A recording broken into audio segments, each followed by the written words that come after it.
paz do Senhor. Estou com a Bíblia aberta, estou no livro de Salmos, no número de Salmos de número 39. O versículo é o de número 7. E o salmista, ele deixou esse registro, ele fala assim: e eu, Senhor, que espero? Tu és a minha esperança. Aqui são palavras escritas pelo salmista Davi, experiências que Davi havia passado ainda em sua vida. Sua preocupação com relação a ele próprio. E é interessante que o versículo de número 1 diz: comigo mesmo guardarei os meus caminhos, para não pecar com a língua, porém mordaça a minha boca, enquanto estiver na minha presença o ímpio. Emudeci em silêncio, calei acerca do bem, e a minha dor se agravou. Esbraseou-se-me no peito o coração, enquanto eu meditava, ateou-se o fogo, então disse eu com a minha própria língua: dá-me a conhecer, Senhor, o meu fim, e qual a soma dos meus dias, para que eu reconheça a minha fragilidade. Deste aos meus dias o cumprimento de alguns palmos. A tua presença, o prazo da minha vida, é nada. Na verdade, todo homem, por mais firme que esteja, é pura vaidade. Com efeito, passa o homem como uma sombra. Em vão se inquieta. Amontoa tesouros e não sabe quem os levará. E o versículo 7 que fizemos leitura diz assim: e eu, Senhor, que espero?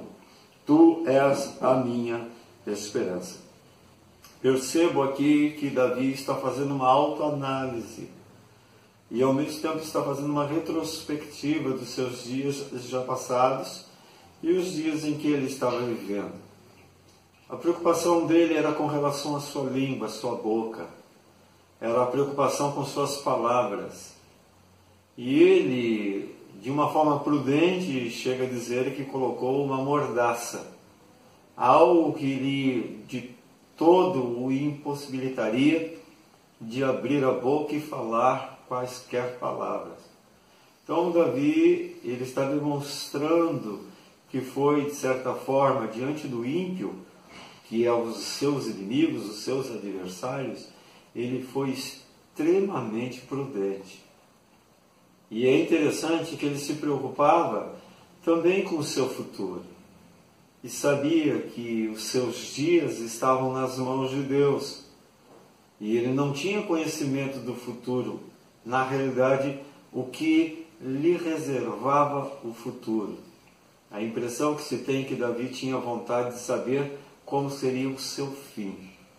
E quando Davi, percebendo das suas fragilidades, das suas limitações, não somente com relação ao mal dos seus inimigos que lhe podiam fazer, Davi também ele demonstra com relação ao bem. E quando ele, de uma forma cautelosa, coloca no seu coração o sentimento de ficar quieto, calado, ele mesmo vai dizer que seu coração chegou a arder. Na grande realidade, houve uma dor muito intensa na alma de Davi. Hoje Davi tinha vontade de tomar atitudes, colocar em prática até mesmo alguns sentimentos internos, mas preferiu Davi ficar quieto e calado, esperando a hora certa para colocar em prática tudo o que ele tinha no seu coração.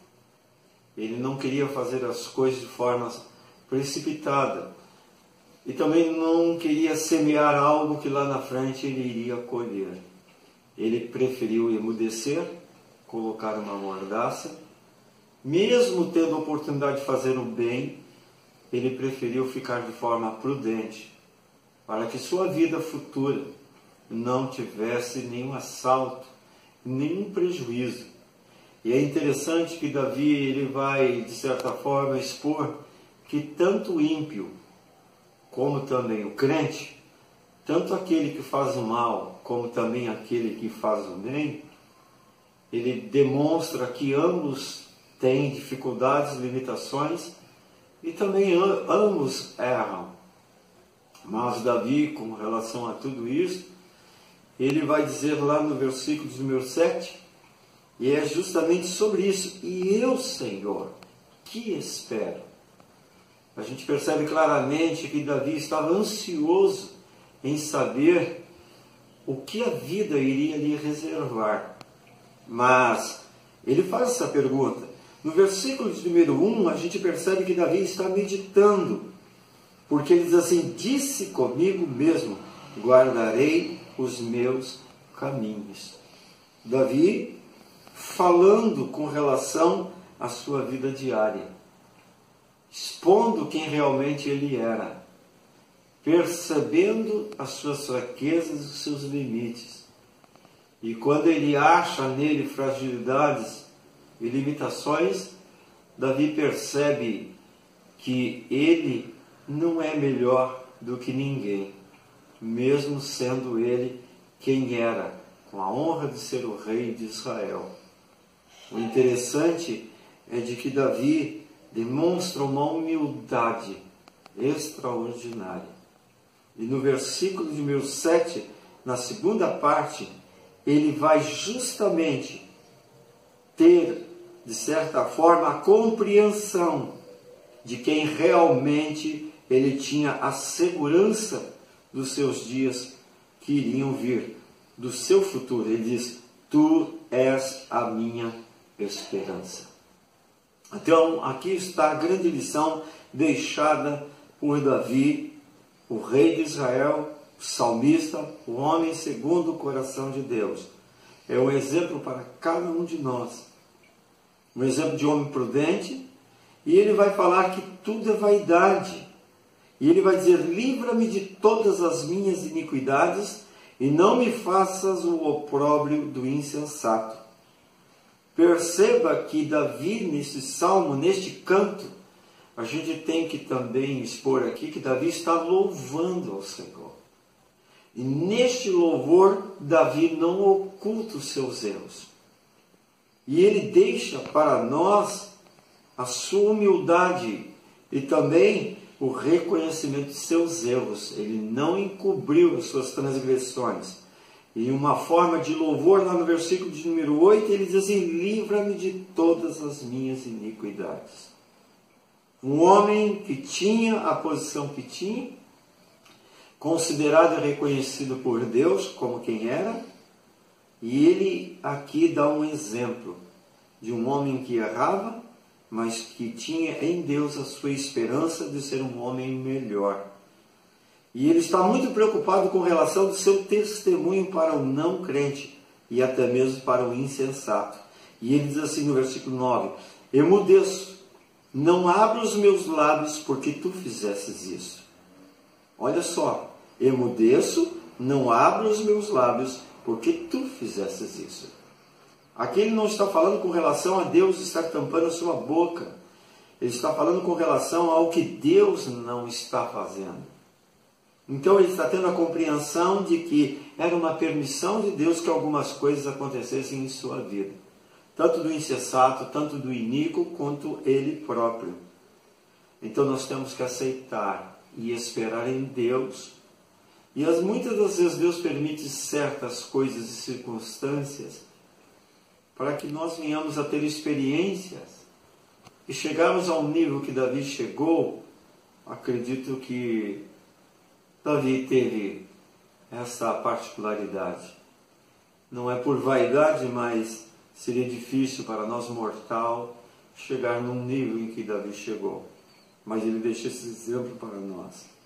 É interessante no versículo 10, para nós terminarmos assim: tira de sobre mim o teu flagelo, pelo golpe da tua mão estou consumido. Davi tinha uma preocupação com relação à disciplina de Deus sobre sua vida. Ele diz: quando castigas o homem com repreensões por causa da iniquidade, destróis nele como traça o que tem de precioso. Com efeito, todo homem é pura vaidade. Então perceba que Davi, ele não se exclui dos erros e das vaidades. Ele percebe que ele também está sujeito a esses tipos de erros. Mas olha só, o versículo 12. Ouve, Senhor, a minha oração. Escuta-me quando grito por socorro.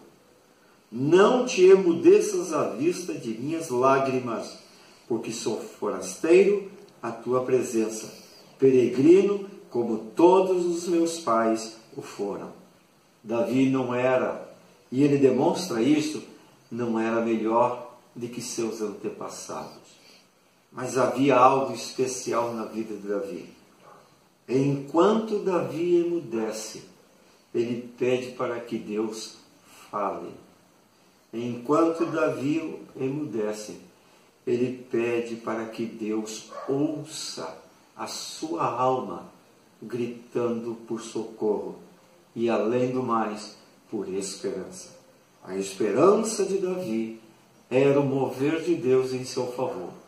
Não somente para abater o iníquo, não somente para abater o insensato, mas também para curá-lo e fazer de Davi um homem melhor, que mesmo reconhecendo seus erros, pedia a Deus que Deus o poupasse e que ele tivesse forças em Deus para superar seus limites e suas fraquezas e chegasse ao nível de um homem que era segundo o coração de Deus, ou melhor, fosse um homem agradável a Deus e glorificasse a Deus.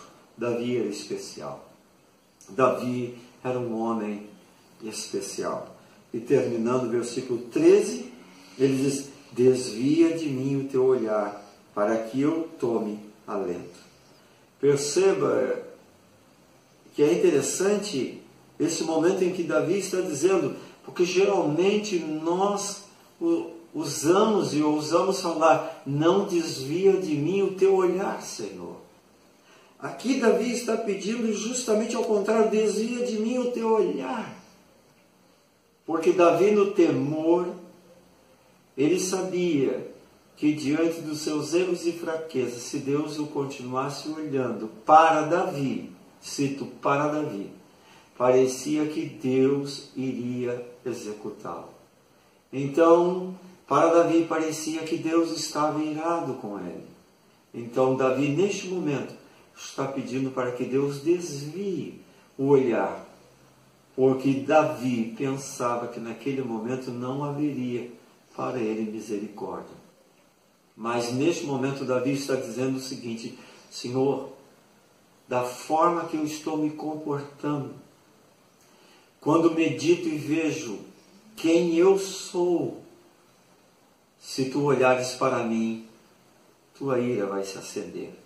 Então é nesse sentido que Davi está pedindo para que Deus desvie o olhar de Davi, mas que Deus voltasse o seu olhar para Davi com um olhar de misericórdia. E isso só foi possível porque Davi achou no seu coração os erros, as fraquezas, as falhas. E algo muito mais nobre do que sentar no trono, Davi deixa de se assentar no trono e vai colocar a boca no pó. Porque naquele momento quem estava no trono era Deus. E quem estava no pó era o servo Davi. E o servo Davi está implorando por misericórdia. Isto é interessante. Nós não podemos inverter os valores. Deus tem que sempre estar no trono.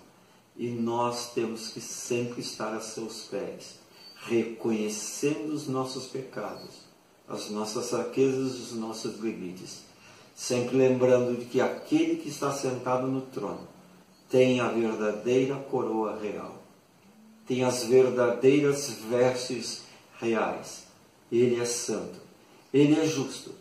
E todo aquele que chega diante dele com lágrimas nos olhos, com um coração puro e sincero e arrependido dos seus pecados e deixando seus pecados para trás, mas pedindo para Deus perdão e misericórdia, aí sim o olhar de Deus será totalmente diferente, porque achou em Davi um coração puro, reto, sincero e segundo o seu coração. E ele fecha aqui dizendo: Desvia de mim o teu olhar, para que eu tome alento. Veja, antes que eu passe e deixe de existir. Davi estava esperando em Deus uma mudança total na sua vida. Porque uma vez uma vida completamente mudada por Deus, ele será também um canal de bênção para aqueles que estão em seu entorno. E será um caminho completamente limpo e aplainado para que os outros possam seguir os seus passos. Não tropeçar, mas caminharem com os passos firmes e seguros, porque diante deles vai um homem de Deus, cujo testemunho pode ser seguido e honrado. Deixo para vocês essa meditação. A esperança está em Deus. A mudança provém dele. Confie em Deus. Acredite nele. Ele mudará não somente a minha vida, como a vida de todos aqueles que estão neste momento vendo esta palavra do coração de Deus para os nossos corações. Que Deus te abençoe e te guarde, em nome de Jesus. Oremos ao Senhor. Querido Deus e amado Pai, muito obrigado, Senhor, por esta palavra. E aonde houver, Senhor, um olhar que estiver olhando para esta palavra, Senhor, e um coração voltado para ouvir a Tua voz, Teu Espírito o alcance e faça criar no seu coração a esperança, uma esperança que não é passageira e nem transitória, uma esperança que vem de Deus.